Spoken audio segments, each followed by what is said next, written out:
हिंदू धर्म के सभी धार्मिक ग्रंथों के अनुसार त्रिदेव भगवान विष्णु, भगवान शिव और परमपिता ब्रह्मा को देवताओं में सबसे उत्तम स्थान प्राप्त है, जिन्हें देवों के देव कहा जाता है। हमारे धार्मिक ग्रंथों के अनुसार परमपिता ब्रह्मा को सृष्टि का रचयिता माना गया है, जबकि भगवान विष्णु को सृष्टि का पालनहार और भगवान शिव को सृष्टि का विनाशक जाना जाता है।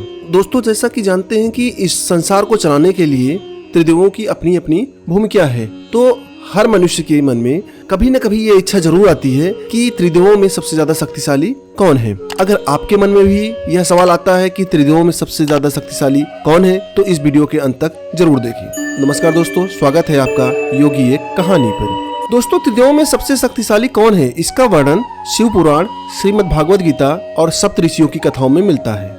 शिव पुराण में दी गई कथा के अनुसार जब ब्रह्मा जी की उत्पत्ति भगवान विष्णु के नाभि के कमल से हुई, तब ब्रह्मदेव भगवान विष्णु के पास अपने जन्म का कारण पूछने गए। तो भगवान विष्णु ने ब्रह्मा की उत्पत्ति का रहस्य बताया और यह बताया कि आपका जन्म मेरे कारण ही हुआ है। लेकिन ब्रह्मा जी ये बात मानने को तैयार ही नहीं थे, जिससे दोनों के बीच में विवाद हो गया कि उन दोनों में सबसे बड़ा कौन है। जब विवाद इतना बढ़ गया कि युद्ध की नौबत आ गई, तो युद्ध को रोकने के लिए भगवान शिव एक स्तंभ लिंग के रूप में प्रकट हुए और उन दोनों से कहा, आप दोनों में से जो भी पहले इस अग्नि स्तंभ का अंत पालेगा वही श्रेष्ठ है। भगवान विष्णु उस स्तंभ के अंत पाने के लिए नीचे की ओर गए और ब्रह्मा जी ऊपर की ओर गए। दोनों में से कोई भी इस अग्नि स्तंभ का अंत पाने में सफल न हो सका और वापस आ गए। जिसके बाद भगवान विष्णु ने तो अपनी हार स्वीकार कर ली कि मुझे अंत नहीं मिला, जबकि ब्रह्मदेव ने झूठ बोला कि मुझे अंत मिल गया। ब्रह्मदेव के मुंह से झूठ सुनकर अग्नि स्तंभ से भगवान शंकर प्रकट हुए और बोले, आप झूठ बोल रहे हैं, और श्राप दिया कि संसार में उनकी पूजा कभी नहीं होगी। और भगवान विष्णु से प्रसन्न होकर उन्हें अपने समान पूजे जाने का वरदान दिया। शिव पुराण की इस कथा के अनुसार भगवान शिव सबसे शक्तिशाली हैं।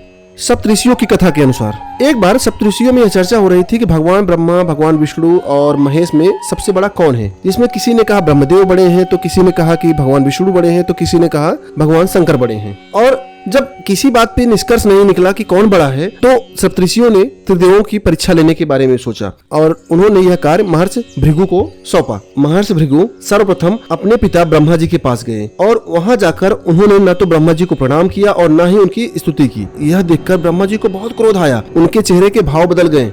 लेकिन जब उन्हें याद आया कि महर्षि भृगु तो उन्हीं के पुत्र हैं, तो उन्होंने किसी तरीके अपना क्रोध शांत किया।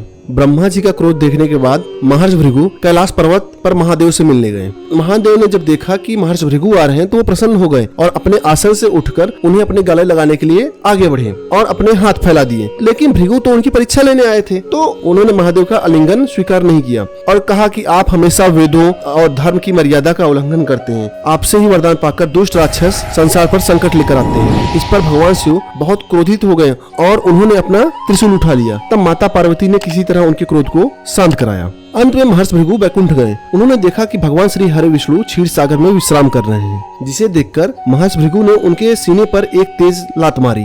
महर्षि भृगु का पैर लगते ही भगवान विष्णु तुरंत ही अपने स्थान से उठे और हाथ जोड़कर बोले, महर्षि कहीं आपके पैर में चोट तो नहीं लगा? मुझे आपके आगमन का आभास नहीं हुआ, क्षमा कीजिए, मैं आपका स्वागत नहीं कर सका। यह सुनते ही महर्षि भृगु की आंखों में आंसू आ गए और वो भगवान विष्णु से क्षमा मांगने लगे। जिसके बाद सप्तऋषियों ने अपने मन के सारे संशय दूर कर भगवान विष्णु को सर्वश्रेष्ठ माना।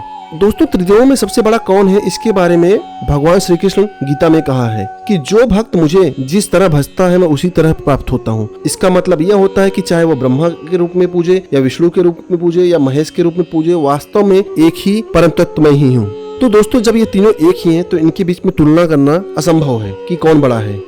दोस्तों, अगर आपको यह जानकारी अच्छी लगी हो तो एक बार कमेंट में हर हर महादेव जरूर लिखें और हमारे चैनल को सब्सक्राइब करें।